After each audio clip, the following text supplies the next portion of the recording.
இன்னொருத்தர் அந்த மந்திரத்தை சொல்லி அதுக்கு பலன் எடுக்கிறத காட்டிலும் நீங்களே அந்த மந்திரத்தை சொல்லணும். ஓம் ஸ்ரீ புவனேஸ்வரி மாதா நமக அப்படிங்கிற மந்திரத்தை சொல்லலாம். தாயத்தா போட்டுக்கலாம், பாக்கெட்லயும் வச்சுக்கலாம், உங்களுக்கு எப்படி விருப்பம் இருக்கோ அப்படி செய்துக்கலாம்.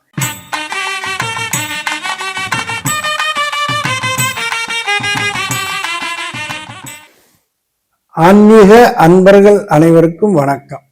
இப்போ பந்தயம், போட்டி, இந்த மாதிரி இதுகளில் நம்ம வெற்றி அடைகிறதுக்கு ஒரு எந்திரம் ரொம்ப சிம்பிளானது. இந்த எந்திரத்தை நீங்கள் தாம்பரத்தகடுன்னு சொல்லக்கூடிய செப்புத்தகட்டிலையோ அல்லது வெள்ளித்தகட்டிலையோ தங்கத்தகட்டிலையோ எழுதி நீங்கள் கழுத்தில் போட்டுக்கலாம், இடுப்பில் கட்டிக்கலாம், அல்லது பாக்கெட்டில் வச்சுக்கலாம். இது மாதிரி நீங்கள் செய்துக்கிட்டீங்க அப்படின்னு சொன்னால் நிச்சயமாக பந்தய போட்டிகளில் அபரிவிதமான வெற்றி கிடைக்கும். இது இந்த பீஜாட்சரங்களை அந்த காலத்துல மிக ஆராய்ச்சி பண்ணி அந்த ஒரு மன்னனுடைய அந்த குருன்னு சொல்லக்கூடியவர், ஒவ்வொரு நாட்டுக்கும் மன்னன் ஒரு குரு ஸ்தானத்துல ஒருத்தரை வச்சு ஆலோசனை கேட்பாங்க. அப்ப அந்த குரு கிட்ட கேட்பாங்க, நான் இந்த நாட்டுக்கு போய் போரிட போறேன், அதுல நான் ஜெயிக்கணும் அப்படின்னு சொல்லும்போது அந்த ஜெயிக்கக்கூடிய அந்த ஒரு நிலையை பவர் அப்படி உங்களுக்கு கிடைக்கணும் அப்படின்னு சொன்னா, இப்ப சாதாரணமா இந்த எந்திரத்தை உங்களுக்கு ஸ்கிரீன்ல போடுறோம். அதுல நடுவுல கிரீன் அப்படின்னு போட்டிருக்கோம். சைட்ல எல்லாம் சில எந்திரங்கள்ல எழுத்துக்கள், 2 எழுத்துக்களை சைட்ல போட்டிருப்போம். இந்த எந்திரத்தை நீங்க ஒரு செப்புத்தகட்டுல நீங்களே வரையலாம். எந்த தாம்பரத்தகடா இருந்தாலும் அதை பஞ்சகவியத்தை வாங்கி அதுல சுத்தி பண்ணுங்க முதல்ல. அதாவது பஞ்சகவியத்துல முக்கி எடுத்து அதை நல்லா துணி போட்டு தொடச்சுக்குங்க. அதுக்கப்புறமா அதை அந்த எந்திரத்துல இந்த வார்த்தைகளை எழுதி, அதாவது எப்படி எழுதணும் அப்படின்னா, இப்போ நீங்க ஒரு பேனா மைய தீந்து போன ஒரு நிப்பு இருக்கு பார்த்தீங்களா, அந்த நிப்பை எடுத்துக்குங்க. அந்த பால் பென் பேனா இருக்கு இல்லையா, அந்த பால் பென் பேனாவில் உள்ள அந்த மை தீந்து போன நிப்பை எடுத்து இதை கிளியாம, ஓட்ட விழுகாம அந்த கட்டத்தை கரெக்டா ஸ்கேல் வச்சு கட்டத்தை போடுங்க. போட்டு இப்போ சதுரம், அந்த சதுரத்தை சைட்ல ஒரு சதுரம், அதுல நான் எல்லா பக்கமும் அந்த கோணங்கள்ல பூரா நம்ம சூலத்தை போட்டுறோம். சைடில் இருக்கிற எழுத்துக்களை எல்லாம் 2 எழுத்துக்களை இதுலயே நடுவில் கிரீம் போட்டிருக்கோம். சைடில் இருக்கிற எழுத்துக்கள்லாம் எழுதிக்கிங்க. இதை வரைஞ்சி அந்த தகடை 3க்கு 3 அல்லது 6க்கு 6, 6 இன்ச்சுங்கிறது அரை அடி, 3 இன்ச்சுங்கிறது காலடி.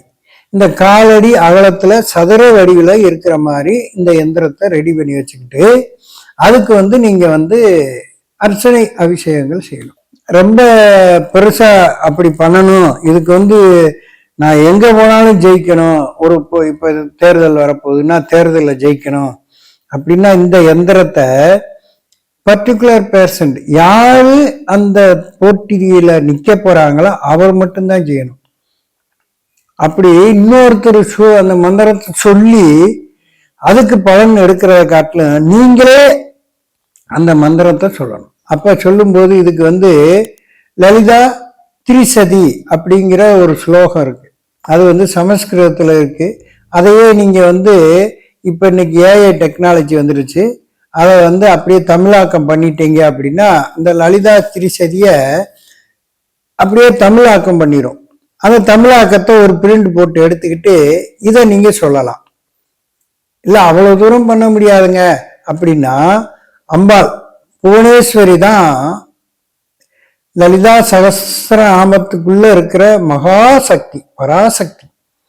அந்த புவனேஸ்வரி மாதா ராஜ அந்த யோகங்களை கொடுக்கக்கூடியவள். எந்த இடத்துல போட்டி போடாலும் நம்ம தானே முதல்ல வரணும் அப்படிங்கிறது அந்த ராஜயோகத்துல ஒரு பலன் தான்.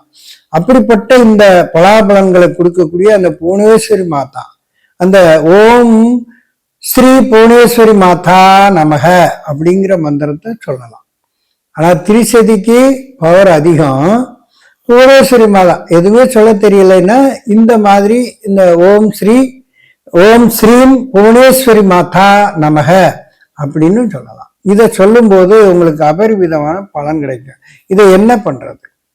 அப்ப சாதாரணமா ஒரு ஒரு வெத்தலை எடுத்துக்கங்க. அந்த வெத்தலையில வந்து ஸ்ரீ புவனேஸ்வரி மாதா நமக அப்படின்னு கூட ஒரு ஒரு குச்சியில எழுதி அந்த இதை வந்து நீங்க வந்து அந்த எந்திரத்து மேல வச்சு அதுக்கு வந்து வெள்ளை நிற பூக்கள், மஞ்சள் நிற பூக்கள், இது மாதிரி ஏதாவது ஒரு அர்ச்சனை அபிஷேகங்கள் நீங்க தொடர்ந்து குங்குமத்தால இது மாதிரி பண்ணிக்கிட்டே வந்து இந்த போட்டியில இந்த தேர்வுல நான் வந்து வெற்றி அடையணும் அப்படிங்கிற சங்கல்பத்தை வச்சுக்கிட்டு இதுக்கு வந்து மாதுளை முத்து, கேசரி, தயிர் அன்னம், இது மாதிரி ஏதாவது ஒரு பிரசாதத்தை, சர்க்கரை பொங்கல், இது மாதிரி பிரசாதத்தை வச்சு அந்த பூஜைக்கு முன்னாடி அம்பாள் ஓம் புவனேஸ்வரி மாதா அப்படின்னு சொல்லி அம்பாள் புவனேஸ்வரியை வந்து நீங்க வழிபாடு பண்ணிட்டு இந்த எந்திரத்தை நீங்க பையில வச்சுட்டு போனீங்கன்னா தாயத்தா போட்டுக்கலாம், பாக்கெட்லயும் வச்சுக்கலாம், உங்களுக்கு எப்படி விருப்பம் இருக்கோ அப்படி செய்துக்கலாம்.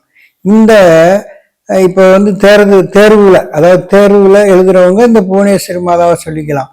ஆனா தேர்தலில் ஜெயிக்கணும்னு யார் நினைக்கிறீங்களோ அவங்க வந்து லலிதா ஸ்ரீ திரிசதி அப்படிங்கிறத சமஸ்கிருதத்திலையும் படிக்க தெரிஞ்சவங்க படிக்கலாம்.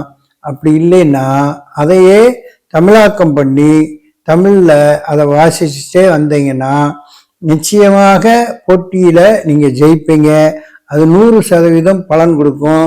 இதை இதுவரைக்கும் எத்தனையோ நூற்றுக்கணக்கான பேர்களுக்கு கொடுத்து பலன் அடைஞ்சிருக்கிறதுனாலதான் இவ்வளவு தைரியமா என்னால சொல்ல முடியுது.